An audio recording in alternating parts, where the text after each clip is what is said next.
At issue tonight, Mark Carney's legislative agenda. The Liberals are pushing through a major bill to speed up nation-building projects. This legislation is enabling legislation. It creates the possibility of these projects. Some Indigenous communities are voicing their concerns to the PM.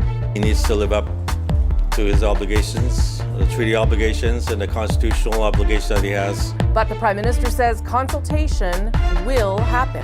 At its heart, consultation, full consultation with Indigenous peoples to define what is a nation-building project.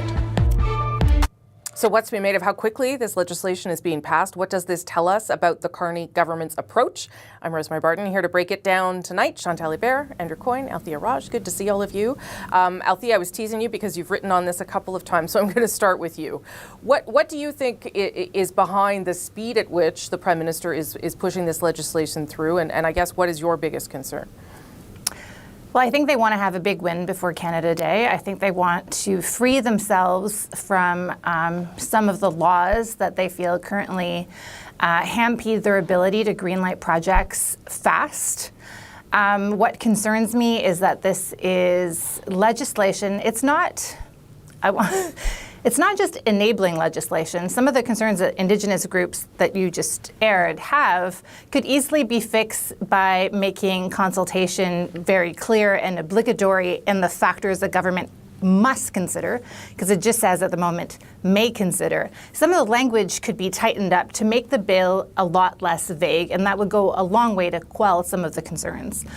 My concern is the precedent that it creates. This bill basically says that Cabinet can decide to just omit certain laws from consideration from applying. So this is basically, as one senator put it to me, trust me legislation. The government is saying, don't worry, because we're going to pass this law and we're going to enact it properly and your concerns are going to be allayed. Don't worry about it. But we are creating a framework that allows any government, it could be this government, it could be a future government, to just bypass the will of Parliament, to bypass laws that have been debated, in some cases over several years and passed, and to vest the power in one individual to say, these are the conditions or zero conditions I'm going to place on one project.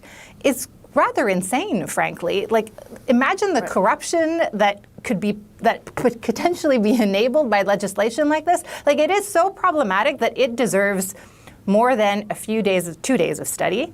It could easily sit through next week, the House, or the week after, so that the Senate can consider their amendments and have them approved by the House. There is no need to rush this because these projects are still going to take years to build. So taking the summer to get this right, it makes you wonder what is the rush? What does the government not want us to see? Right, and we are expecting this to pass on Friday, at least inside the House. I would also just point out that the legislation does have a sunset clause of 5 years. 5 years, because the government decided not to adopt the Green Party's amendment of 2 years. Okay, Chantal, what are your thoughts about what Althea is saying there, about some of the concerns that people have raised? I do think that in a new Parliament, more time could have been given to debating this bill without anything happening to whatever projects the government has in mind. I believe that they are obsessed with this idea that this is a minority government, and at this point we are in a honeymoon period, so we need to get this done because it could get complicated. What if we have to present the budget?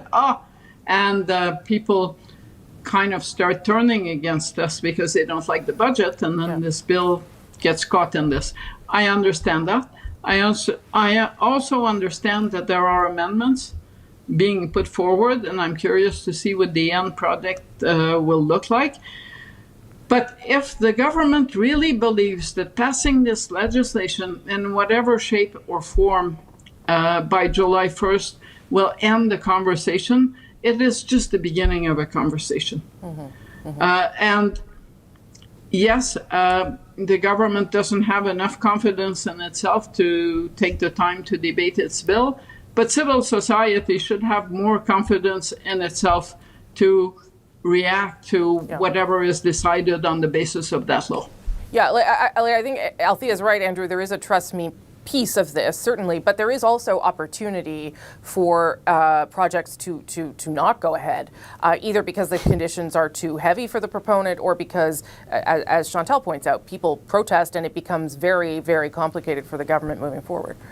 Yeah, I think they've managed to annoy both the left and the right on this. So on the one hand, progressives can be upset, and rightly so, that a single minister can basically waive laws passed by Parliament that were presumably passed with good reason, and if not, they should change the laws. But also people on the right, at least principled conservatives, which apparently doesn't include the Conservative Party of Canada, would be upset by the huge discretion given to a single minister to basically pick winners, the potential for cronyism, certainly the departure from any kind of even-hand market approach to things. I think there's a large body of opinion that would say we need to do something to speed up the approvals process for these things. Some of these legislation are probably too onerous, have too many requirements, et cetera. Fine, let's do the hard work of fixing that process generally for all projects, not giving a favored few a kind of a fast track in based on criteria that who knows what. I mean, you can set out the broad criterion in the legislation, but it's up to the minister basically to decide how and when they're going to be applied. That's different than having Parliament pass a law saying this specific project is going to go ahead because we've decided in a transparent way that it meets certain tests. So it's assigning a huge amount of discretion to one minister. On top of which, it's not just C5. There's 3 bills now that the government's put forward, and they have several things in common. One is they're all omnibus bill. They yoke together vastly different types of legislation and demand Parliament pass them at one go.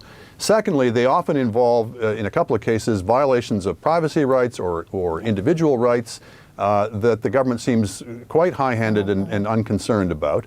And thirdly, they involve trampling on the rights of Parliament. This is right. Henry VIII legislation is this kind of thing. Henry C5 is called. Basically is empowering cabinet to just ignore Parliament. That's not what our system is supposed to be about. But the only piece of legislation that's likely going to get passed is C5. And to be fair to conservatives, I have heard conservatives make those exact points that you made off the top. Althea? No, I think C2 and C4, the Budget Implementation Act, which has some of the privacy requirements that, or lack of privacy requirements rather, that Andrew was talking about, will get passed. I do think the government doesn't really care because they're riding so high in public opinion polls and they're not worried about it, and it's the summer and Canadians are not paying attention. But what's really kind of troublesome about this is, if the Conservatives introduced bills like this, the Liberals would be up in arms and protesting. And so it's really hypocritical. And frankly, they're boxing themselves in a corner. Like, this is the government that came in 2015 and said that they were all about evidence-based decision making. And what business wants is clear, predictable, transparent rules so they know what the process is, they know what the timelines are going to be. Yeah. This legislation, C5, is not that. And I will say that it's not just the business community that wants to see clarity. It's also environmental groups that want to see projects done faster, because if we're going to meet our net zero by 2050, we need to get moving on the things that can get us there. So those big projects do actually need to get done a lot faster. Chantal?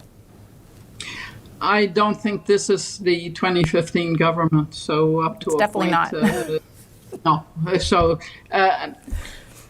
I also believe that a lot of the groups who are getting ready to fight understand that this will be easier to fight. You're not going to get public opinion riled up on the day after an election, where most people are happy with the result, on a legislative text. So the strategy to go is to wait for the projects to have a name and a face. Mm-hmm. That's where you draw the line. You don't draw it. And I totally agree about process going too quickly. Yeah. But what that builds to is the consensus you have. You are undermining by going too quickly. And at some point, there will be a price to pay for that. But that price will not be paid today. Last 30 seconds. It will be paid tomorrow. Yeah. Last 30 seconds to you, Andrew, because the government's also taking advantage of a feeling that Canada needs to do more because of Donald Trump, obviously, too. Yeah, well, vibes-based legislation is not necessarily the best basis for, passing sound laws. Neither am I particularly comfortable with the idea that we'll decide which projects go ahead based on which arouses the most, opposition in the streets. you would hope that it would be basis on what is the cost and benefit of the legislation of the project for the country and for the national interest. If the Conservatives had brought forward legislation like any of this, C2, C4, or C5, the Liberals would quite properly be screaming blue murder. But here they are in power trying to court right-of-center voters, and they've only got the Conservatives saying in some cases, go ahead, like on the major projects, on the bill in C4 to remove the federal political parties from any scrutiny on privacy, whether federal or provincial. The Conservatives are also saying yea or nay, ready on that. It's not Parliament's finest hour. But this is the Parliament that Canadians chose, right? And so this is what they're facing now. At issue, Canada's role in the world. The G7 summit ended without a trade deal between Canada and the U.S., but improved relationships with other partners, including India. An agreement to provide the necessary foundations to begin to rebuild a relationship based on mutual respect, sovereignty, trust. At the NATO summit next week, Canada has committed to increase defense spending and a new defense partnership with Europe. Canada is stepping up to meet our commitments and look forward to defining those new responsibilities and capabilities. So is the G7 a success for Canada? What do new dynamics with allies mean for Canada's role in the world? For the NATO summit next week, Chantal, Andrew, and Althea are back. Chantal, obviously the NATO summit next week is different because Canada now says, well, we're going to meet the 2% GDP of defense spending, and we might be able to go higher if we include other things. Between what happened this week and next week, what are you taking away from this government's approach to Canada's place in the world? Well, first on Canada-US issues, I'm taking away that it was Canada that built expectations of a deal at the G7. That did not pan out. And I'm still waiting for some sense from the US that this 38 days accelerated deadline is actually real because, yes, Canada says we agreed to something. I have seen no evidence of it. So why would you raise expectations if you didn't get what you want? Probably because things didn't go as you wanted. The restoration of a relationship, if you want to call it that, with India. Mm-hmm. I think Mark Carney is up to a point busy erasing as many red lines from the previous government as he can while he's still in his honeymoon phase. Mm-hmm. Defense spending, Canada needs to show up there with more of a percentage. Why? Because there's going to be a fight over raising it to 5%, and it needs allies. Spain came up today as an ally, because we're not going to get to 5%, not unless we run, I don't know. I'm curious to see a budget. Andrew, what does all this tell you about the way this Prime Minister is approaching the world, though? Both how he handled the G7 and then how he's going into this next meeting next week. Well, it's rather like those three pieces of legislation we were talking about. He is a fan of expedience. He's in his former life was not greatly encumbered by the obligation to respect individual rights or Parliament's prerogatives, and now it's Canadian values and interests. It's fine to say, oh, we're going to engage in real politics. We're going to strike a new arrangement with India. Okay, what was the conditions, or were there any conditions attached to that? Do we have any undertakings from India that they're going to behave better, they're going to stop interfering in our elections, they're going to stop murdering our citizens? Or was it just, we're going to let bygones be bygones and simply look forward? That would be one thing I would like to know more about. This agreement on the trade thing is not an agreement at all. We're going to seek to strike a deal. 30 days was, I think, just pulled out of thin air. There's certainly no indication that the Americans gave anything in return for that. Look, he's in a difficult position. We're cornered. We're alone in many respects. We're having to sort of forge new relationships on the fly. Getting the defense spending up to 2% of GDP, although we really don't know what that's involved either. The parliamentary budget officer was complaining that there's no details on that, but it's certainly a starting point. But we're going to have to, he's kind of designing the plane while flying it. He's trying to create a new role for Canada in the world that's more independent of the United States without completely letting go of the U.S. connection before we're sure of what we're doing with the Europeans, for example, on defense. Yeah, because we're also expecting him to announce this that Canada will be part of this Rearm Europe deal next week as well. Althea. The Bloc Québécois leader described Mark Carney this weekend, actually has been for several weeks, as the CEO of Canada. And I think when you look at that through that frame, some of the stuff that Andrew's talking about, for example, the disregard for Parliament kind of fits in that. Some people around the cabinet table are wondering if their role is just to rubber stamp things or if this is really a group decision-making body. I think that number one thing is the commercial relationship. And you see that because the entire rhetoric of the campaign, the elbows up, we're taking the fight to Donald Trump, disappeared. After the election was over, the Prime Minister is very complimentary to the President, who obviously loves that, for commercial reasons, because he thinks that sucking up to Donald Trump will get us the best deal. I think the Canadian government assumed that there was going to be movement, and that's why we did not see counter tariffs and movements, and that's why we saw the news that we had today. On the defense part, again, you can see it through a commercial relationship. You talk to cabinet ministers, and the future that the Carney government imagines is one where we could be a major defense supplier, and that could be a huge spur for economic growth in this country. And so our repartnering with Europe or joining Rearm Europe is about enabling Canadian companies to do that. Yeah. And the same thing with the relationship with India. And the problem is, I think at some point, some of the commercial interests will butt with political interests, and there will be tension there. Last 30 seconds to you, Chantal. Yeah, well, Mark Carney managed to lead an entire G7, G6 summit without the words climate being mentioned. That's quite something, and without any communique on Ukraine. That kind of tells you everything you need to know. Donald Trump wasn't even there, and that didn't happen. At issue, Pierre Poilievre, the Conservative leader, is reflecting on his loss, with reports of him performing his own evaluation of the race and finding new ways to highlight the team behind him. Well, we've got good news. As part of my series to introduce you to the growing and even more impressive Conservative caucus, people who will form part of a future Conservative government.